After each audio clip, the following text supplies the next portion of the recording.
Bom dia, boa tarde pessoal, tudo bem? Estamos aí no nono ano, né? Nono ano, correção hoje das atividades que foram propostas na última aula, na última videoaula, na verdade. E também uma breve revisão do que a gente já estudou no segundo capítulo, beleza? Para auxiliar vocês no simulado que haverá amanhã, beleza? Então, combinado, vamos à luta, vamos em frente. Pessoal, obra o livro didático na página 31. Questão 1. Analise o mapa de densidade demográfica do continente asiático e depois informe qual é a região do continente asiático que apresenta as mais elevadas densidades demográficas. Então, qual dessas regiões, né, apresentam a maior densidade demográfica? É pela cor. Quanto mais escuro, maior a densidade demográfica. Então, você vai analisar e vai ver que nós temos aqui, né, no leste asiático, né, essa parte aqui é leste asiático, temos no sudeste asiático e no centro-sul asiático. Então, essas três regiões apresentam grandes densidades demográficas, beleza? Segundo, qual fator ajuda a explicar a baixa densidade demográfica da Rússia? Pelo amor de Deus, pessoal, bem simples. A baixa densidade demográfica da Rússia, ela se dá principalmente pela extensão territorial. É muito grande. Então, quando você divide isso pelo número de habitantes, dá uma baixa densidade demográfica, ok? Então, principalmente por isso. Tem outros fatores também, como o fator climático. Por várias regiões da Rússia ser muito fria, tá certo? Quais países apresentam as maiores densidades demográficas? Então você vai procurar aí Vietnã, Índia, Bangladesh, Coreia do Sul, Israel. São esses países aí que apresentam as maiores densidades demográficas. 4. A região do Oriente Médio, que envolve a Arábia Saudita e alguns países em seu entorno, tem que faixa de densidade predominante. Então, qual é a faixa predominante na região do Oriente Médio? São duas. Essa laranja, tá certo? E essa mais amarelinha, que vai de 5 a 15 habitantes ou de 45 a 120 habitantes, beleza? São essas duas faixas que ocorrem no Oriente Médio. Finalizada a página 31, espero que tenham acertado. Página 35, pessoal. Faça uma pesquisa e anote em seu caderno quais eram as principais ideias das duas teorias em relação com a política do filho único. Teoria de Malthus, né, e neomalthusiana. Que teorias são essas, pessoal? É a teoria de Malthus dizia que a população iria crescer num ritmo superior de alimentos. Então, geraria escassez de alimentos, ok? Essa teoria aí não tinha ideia das tecnologias que poderia também aumentar esse número de alimentos. E a teoria neomalthusiana atribuía o subdesenvolvimento, né, essa questão de países subdesenvolvidos, a questão da taxa de crescimento populacional. Então, isso aí está diretamente ligado a teoria a política do filho único que existia na China, tá certo? Então aí você vai ver que ela é baseada justamente na teoria de Malthus, né? Que esse crescimento populacional muito elevado iria prejudicar a questão de alimentos, iria faltar alimentos, então por isso esse controle da natalidade também existia na China, ok? Respondido. Segunda questão. Observe novamente as pirâmides etárias chinesas e com base na atual projeção na pirâmide para 2050, analise que benefícios a China pode obter com o filho da política do filho único. Então, acabou a política, não tem mais, desde 2015. Quais são os benefícios? O pessoal estava se notando que a população estava envelhecendo bastante e com esse controle estava tendo menos jovens. E isso tem um problema, acarreta na falta de mão de obra. Então, com esse fim da política do filho único, qual é o benefício aí? Vai ter mão de obra as próximas gerações para, né, a demanda que é muito grande na China, beleza? E por último, em sua opinião, a implantação de políticas de controle da natalidade é positiva? Aí depende de cada país, né? Um país como a China, lógico que foi positivo, né? É um crescimento exorbitante. Mas e tem países que precisam ter uma taxa de natalidade mais alta, então não é tão bom. Então vai aí de cada país, beleza? Respondido a 35 e a 37, alguns tiveram dúvidas. Eu vou explicar um pouquinho, que é a questão da densidade demográfica juntamente com o gráfico, beleza? Primeiramente, você vai pegar esse número aqui, pessoal. China, população, área, divide. Quando você dividir, a gente vou dando aqui os dados para vocês, beleza? Quando divide, a população da China relativa é de 146,8 habitantes por quilômetro quadrado. Índia, 407,3. Bangladesh, 1.115,8. Singapura, 7.940,1. Japão, 337,3. Então, como você divide a população pela área, encontramos a população relativa, que foi esses dados que eu acabei de dar para vocês. Segunda questão. Com as informações obtidas, tá certo? Elabora um gráfico, pessoal, bem simples.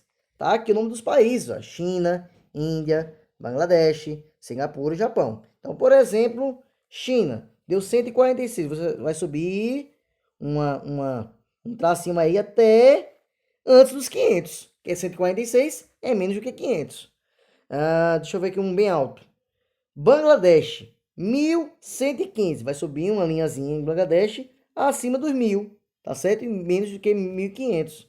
E por último aí, por exemplo, Singapura, mais de 7000. Então vai ser a maior, né? Singapura vai chegar aqui próximo dos 8000, beleza? Então isso aí são o gráfico que vocês irão realizar depois de fazer a densidade demográfica. Então tá tudo corrigido. Eu creio que a maioria acertou. Então, bacana para vocês aí. E a gente vai fazer agora uma revisão de uns 6, 7 minutinhos, né, para a gente finalizar a aula de hoje, ok? Pessoal, capítulo 2, ele inicia falando um pouquinho sobre demografia. O assunto desse capítulo todinho vai ser demografia, que eu já falei para vocês, demografia é um estudo populacional, tá certo? Demografia de onde? Da Ásia, tá certo? Vai falar muito Ásia e Europa, não só Ásia, tá certo? Ásia e Europa. A gente começa com a Europa, né, falando sobre, né, a demografia. São países extremamente populacionais, tem muita população na Europa, mas que existe uma divisão europeia entre Ocidente e Oriente, tá certo? Países que vinham do sistema capitalista e outros países que vinham de um sistema socialista. Hoje são todos capitalistas, certo?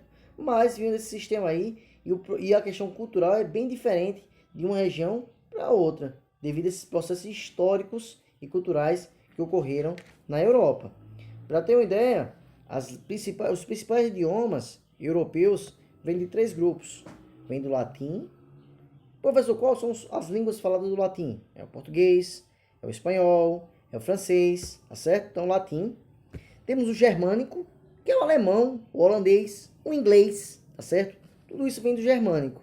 E temos também o eslavo, que é o idioma russo, polonês, búlgaro, aqueles países ali geralmente do leste europeu, né? Países ali que estavam ali do lado socialista. Então tem como idioma principal, né, idiomas provindos do eslavo. Então vamos relembrar, são 3, latim, germânico e eslavo. Então todos os demais idiomas geralmente provêm dessas três raízes aí, ok?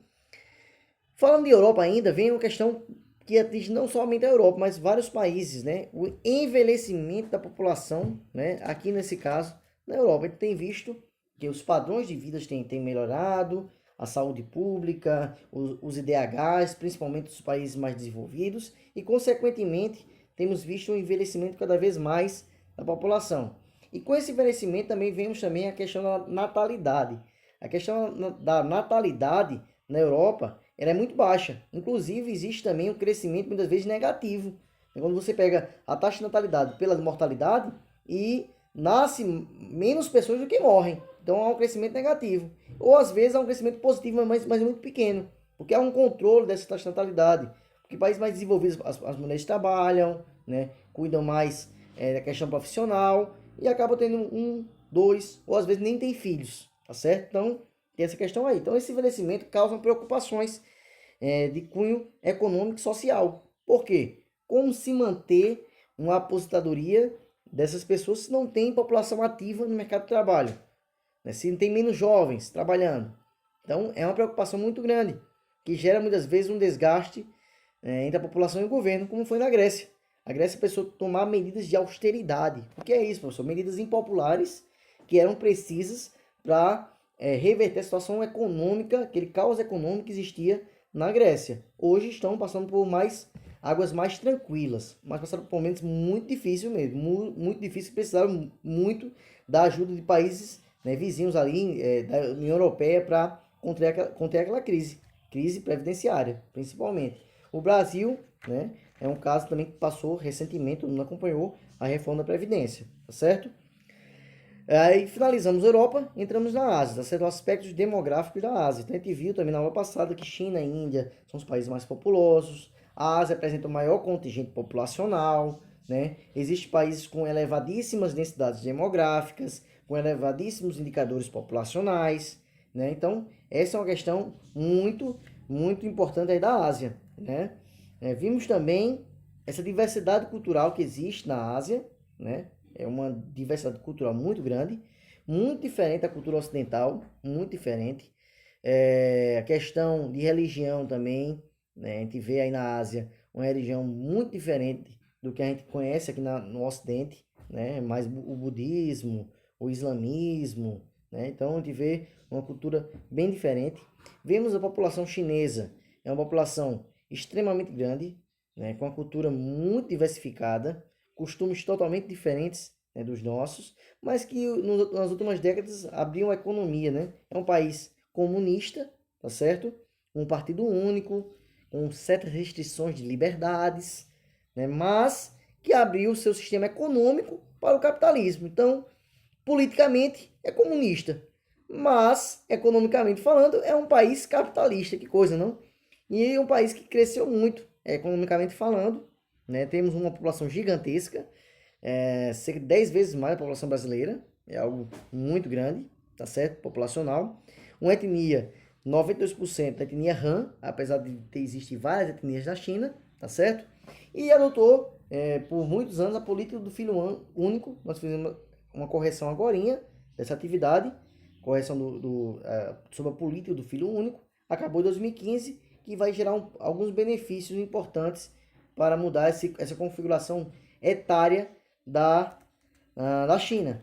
E finalizando, pessoal, vem a Índia, né? A gente vê também que a projeção é que a Índia supere o número total de habitantes da China, porque o crescimento populacional da Índia cresce muito em mais velocidade do que o da China. Então, a estimativa é que até 2050 a população indiana seja a maior do mundo, tá certo? E apresenta alguns contrastes também, né? Tanto a Índia como a China, socioeconômicos, tá certo? Não é um país, a China é um país desenvolvido, negativo. Tem uma economia, uma das maiores do mundo, segunda maior do mundo, porém, existem contrastes socioeconômicos gigantescos, né? O trabalhador trabalha praticamente como um escravo, existem as leis trabalhistas são restritivas, a questão democrática praticamente não existe. Então, né, socioeconomicamente falando, esses países são bem pobres, né? Existe uma grande desigualdade social, beleza? Então é isso, pessoal. Espero que tenham aproveitado a correção, espero que tenham aprendido no resumo. Então aí para amanhã fazermos o simulado, beleza? Abraço.